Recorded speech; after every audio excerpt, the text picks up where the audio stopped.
अस्सलाम वालेकुम। मेरा नाम डॉक्टर फ़रताश है और मैं बुनियादी तौर पे एक यूरोलॉजिस्ट हूँ। मैं college of physicians and surgeons का फ़ेलो हूँ और आज जिस मौजू पे मैं आपसे गुफ्तगू करने वाला हूँ उस पे इससे पहले भी हम एक वीडियो बना चुके हैं, बल्कि मल्टीपल वीडियोज़ बना चुका हूँ मैं। वो है यूरिनरी इनकॉन्टिनेंस। यूरिनरी इनकॉन्टिनेंस है पेशाब का ख़ुद ब खुद लीक करना। जब एक मरीज़ मेरे पास आता है वो कहता है डॉक्टर साहब मैं खांसी करता हूँ तो मेरा पेशाब जो है वो लीक कर जाता है। या एक खातून मेरे पास आती है, वो कहती है डॉक्टर साहब मुझे जल्दी से पेशाब करने के लिए जाने की हाजत होती है तो मेरा जाते हुए पेशाब निकल जाता है। या एक खातून मेरे पास आती है, वो कहती है डॉक्टर साहब मैं 6 बच्चों की वालदा हूँ और जब मैं खांसी करती हूँ, कोई चीज़ उठाती हूँ तो मेरा पेशाब लीक कर जाता है। नाउ यूरिनरी इनकॉन्टिनेंस या पेशाब का ख़ुद ब खुद लीक कर जाना बहुत सी वजूहात से हो सकता है और मोस्टली जितनी भी वजूहात हैं उनको हम ठीक कर सकते हैं, उनको हम रिपेयर कर सकते हैं, उनका एक सोल्यूशन है। फॉर एग्ज़ाम्पल, अगर एक पेशेंट मेरे पास रिसेंटली आई है और वो कहती है डॉक्टर साहब मुझे जानते हुए पेशाब मेरा खारिज हो जाता है, तो हमारा जो पहला ध्यान है वो इन्फेक्शन की तरफ जाता है कि हो सकता है इसको पेशाब का इन्फेक्शन हुआ हो, तो हम उसके टेस्ट करवाते हैं और अगर इन्फेक्शन हो तो हम उसके मुताबिक उसको दवाइयाँ देते हैं जिससे उसका जो लीकेज है वो रिवर्स हो जाता है। जब एक मर्द मेरे पास आता है और वो कहता है कि डॉक्टर साहब मुझे पेशाब जो है वो लीक करता है, तो उसकी वजूहात ख़वातीन से डिफरेंट होंगी। बिकॉज़ मर्दों में पेशाब लीक करने के चांसेस इसलिए कम हैं क्योंकि उनकी पेशाब की नाली बहुत ज़्यादा लंबी होती है। तो एहतमाल कम है कि ख़वातीन की निस्बत मर्दों में इन्फेक्शन या कोई और चीज़ होगी, लेकिन पेशाब का लीकेज मर्दों में भी होता है और समटाइम्स उनमें ज़्यादा होता है कि जिनका कोई ऑपरेटिव प्रोसीजर हुआ हो, उनमें भी इन्फेक्शन में होता है। तो मल्टीपल कॉजेज़ हैं, हमें हर एक को एवेल्यूएट करना पड़ता है।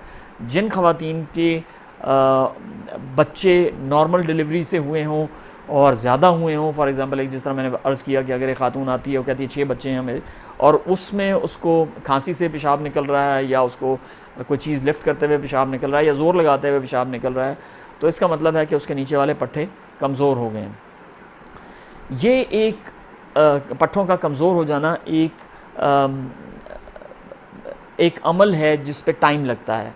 It does not occur in one day, जिस तरह इन्फेक्शन होता है। और तो ये जो खांसी से या इस तरह का पेशाब निकलता है या मर्दों में भी अगर पेशाब लीक कर रहा है, तो उसके लिए कीगल एक्सरसाइजेज़ मैं एडवाइस करता हूँ।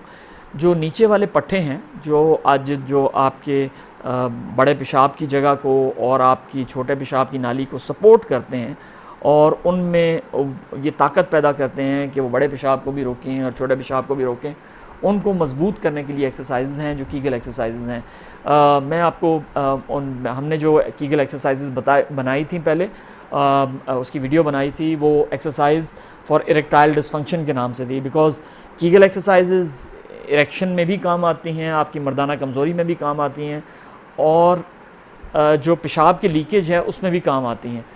तो कीगल एक्सरसाइजेज़ को जब भी आप करेंगे तो ये याद रखें कि उसका मिनिमम दौरानिया जो एक्ट करने का है वो 1 से 1.5-2 महीने तक है। तो आपको कीगल एक्सरसाइजेज़ डेली करनी है और कीगल एक्सरसाइजेज़ का बुनियादी मकसद आपके पट्टे जो नीचे वाले हैं उनको मजबूत करना है। जिस तरह आप अगर जिम में जाएं और आप डंबल उठाएं और वेट लिफ्टिंग करें तो उस तरह आपका जो बाइसेप है या जो आपके मसल्स हैं वो डेवलप होते हैं। इसी तरीके से कीगल एक्सरसाइजेज़ में आपकी जो नीचे वाले पट्टे हैं वो मज़बूत होते हैं और जब वो मज़बूत होते हैं तो आपका पेशाब का कंट्रोल ओवरऑल बेहतर होता है। तो कीगल एक्सरसाइजेज़ जो हमने बनाई हुई हैं, मैं उसका भी आपको लिंक नीचे भेजूँगा और हो सकता है इस वीडियो में भी आपको लिंक मिल जाए। वो कीगल एक्सरसाइजेज़ बहुत सी चीज़ों के लिए अच्छी हैं जिनमें एक पेशाब का लीकेज भी ज़रूरी है। लिहाजा जो ख़वातीन कहती हैं हमें ज़ोर लगाएं तो पेशाब निकल जाता है, मैं उनको कीगल एक्सरसाइजेज़ रेगुलरली एडवाइस करता हूँ। याद रखें कीगल एक्सरसाइजेज़ जल्दी काम नहीं करती। अगर आपने 2-3 दिन की है और आप ये कंप्लेन कर रहे हैं कि डॉक्टर साहब मुझे इससे कोई फ़र्क नहीं पड़ रहा, तो वो वाकई ही नहीं पड़ेगा जब तक कि आप उसको लॉन्ग टर्म महीना 1.5 महीना नहीं करेंगे।